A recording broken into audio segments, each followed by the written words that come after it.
స్కూల్లో చదువుకున్నటువంటి ఏదైతే ఆలోచనలు పాత జ్ఞాపకాలు వీళ్ళని చూస్తే మనకు జ్ఞాపకం వస్తూ ఉంటాయి. కాకపోతే ఏంటంటే రిటైర్డ్ అదే చెప్పినాను రండి మీరు రిటైర్డ్ ఎవరైతే వచ్చారు కదా ఓకే మీరే మీరే మీరే అయితే దానికి ఇక్కడ ఈ ఏదైతే వర్ధంతి ఇంతకు ముందు దీనిలో ఒకసారి నేను ఇక్కడికి వచ్చినప్పుడు అంత మురంగా పొద్దున 7 నుంచి సాయంత్రం దాకా నడిపిస్తున్నాను. ఒక అంటే స్లమ్ పోయి కూడా సుందరయ్య నగర్ అంటే సుందరంగా అయిపోయింది. విద్యాసాగర్ రావు వీళ్ళందరూ కలిసి చేయడం చాలా అదృష్టం. ఇప్పుడు 2 నిమిషాలు మళ్ళీ మాట్లాడడం వాళ్ళు అడుగుతారు కదా. సో 1:30 ఇప్పుడు రావడం జరిగింది. ఎప్పుడు 20 ఏళ్ళ కింద మనం అనుకుంటే ఇప్పుడు ఇది ఢిల్లీ నుంచి ఇక్కడ రావడానికి 10 రోజులు పట్టింది. అప్పుడు సత్యనారాయణ మన మున్సిపల్ అప్పుడు శానిటరీ ఇన్స్పెక్టర్ నేను ఉన్నప్పుడు మున్సిపల్కు మేనేజర్ ఉండే వాళ్ళిద్దరిని కలిసి పంపితే జరిగింది పేరు. ఆడ యుద్ధం జరిగింది. ఏడవడు యుద్ధం చేసినాం మొరం ఆ కార్యక్రమంలో అందుకోసానికి పేరు పెట్టడం జరిగింది. చాలా మొత్తానికైతే మనం కంఠాభరణం అంటారు. ఊరికి ఎంటర్ కాగానే ఒక యుద్ధం స్ఫూర్తి సైనికులు. చాలామంది ఏమో సైనికులు అంటే ఏదో పనిచేసే జీతాలు క్లర్కులు అంటారు. తప్పు. సైన్యం అనేది ఒక పెద్ద శక్తి. మనకు దాదాపు 24 అయినా వాళ్ళు ఏ రకంగా ఫైట్ చేస్తారు. చైనా పాకిస్తాన్ బంగ్లాదేశ్ అవసరం లేదు, మన వాళ్ళే మనం.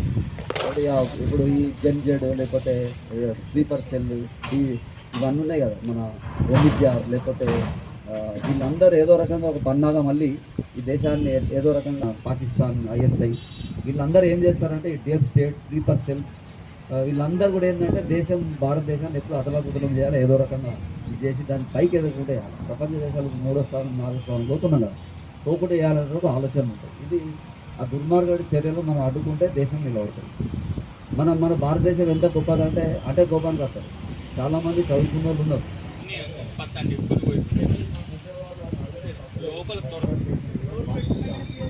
ఇంకొకటి యుద్ధం రాత్రి చాలా మంది మిత్రులు ఉన్నారు, పాత మిత్రులు ఉన్నారు, కొత్త మిత్రులు ఉన్నారు, రిటైర్డ్ వాళ్ళు ఉన్నారు. రిటైర్డ్ ఆర్మీ ఎవరైతే ఉన్నారో ప్రతి సంవత్సరం వాళ్ళు వస్తారు. ఇక్కడ జై జవాన్ అని జై జవాన్ జై జవాన్ బలో భారత్ మాతా కీ.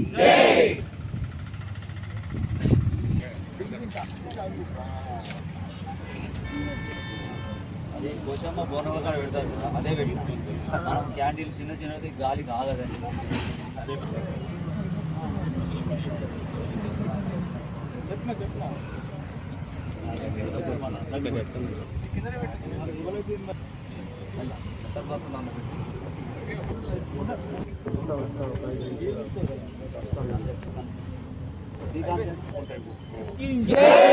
భారత్ మాతా కీ వందే మాతరం వందే మాతరం వందే మాతరం. కార్గిల్ అమర వీరులకు కార్గిల్ అమర మాతా కీ భారత్ మాతా కీ జోహార్. కార్గిల్ అమర వీరులకు ఒకసారి అందరు నిలబడన్నాను. సీరియల్ తర్వాత ఇది ఆగే గోపన్న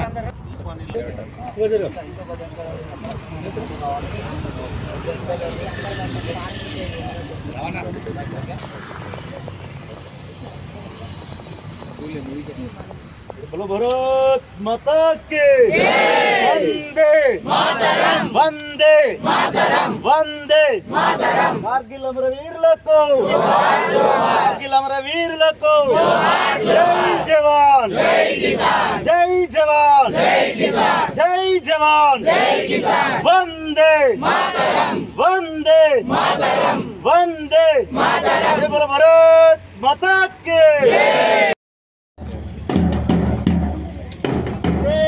South.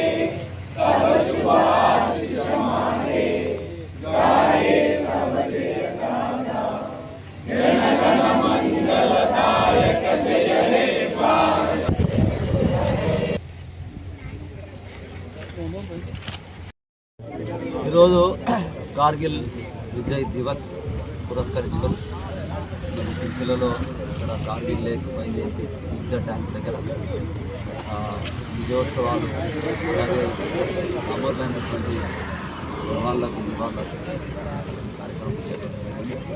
మరి 1999లో జరిగిన కార్గిల్ యుద్ధం ఏదైతుందో అప్పుడు దాదాపు 525 మంది మన ఇండియన్ ఆర్మీ వాళ్ళు చనిపోవడం జరిగింది. మిగతా కొన్ని వందల వేల మంది క్షతగాత్రులు జరగడం.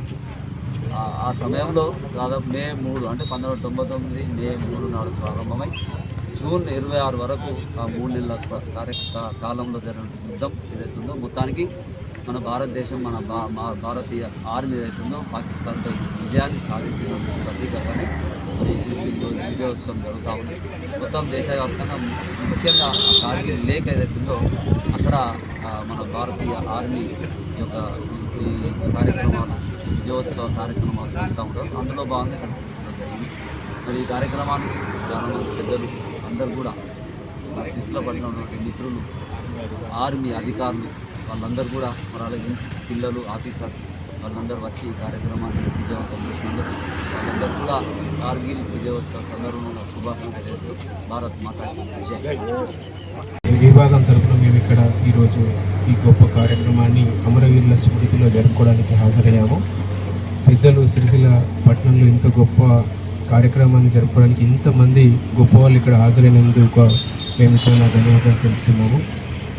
1999లో 523 మంది మన జవాన్లు తమ ప్రాణాలని మన కోసం అర్పించి మన భూభాగాన్ని కాపాడడానికి పాపం వాళ్ళ కుటుంబాలను అన్యాయం చేసి మనకు న్యాయం చేశారు.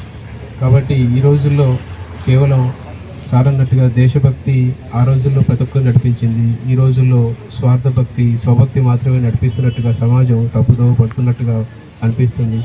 ఇలాంటి పెద్దవాళ్ళందరూ కూడా ఇట్లాంటి ఎన్నో కార్యక్రమాలు ఇంకా భవిష్యత్తులో జరుపుతూ ఇక్కడ ఉన్నటువంటి సిరిసిల్లలోనే కాదు ఇక్కడ జిల్లాలో రాష్ట్రంలో ఉన్న అందరి యువతికి మార్గదర్శకంగా ఉంటూ అమరుల త్యాగాలను వృధా పోనివ్వకుండా ఇట్లాంటి స్మృతివనం ఏర్పాటు చేసి దీనికోసం శ్రమించినటువంటి రవీంద్ర సాయికి నిజంగా హృదయపూర్వకంగా అందరికీ దీనికోసం కష్టపడ్డ ప్రతి ఒక్కరికి కూడా మా ఎన్సీసీ విభాగం తరఫున మా పాఠశాల తరఫున ఈ దేశ యువత తరఫున మేమందరం కూడా మరొకసారి కృతజ్ఞత తెలియజేస్తున్నాము.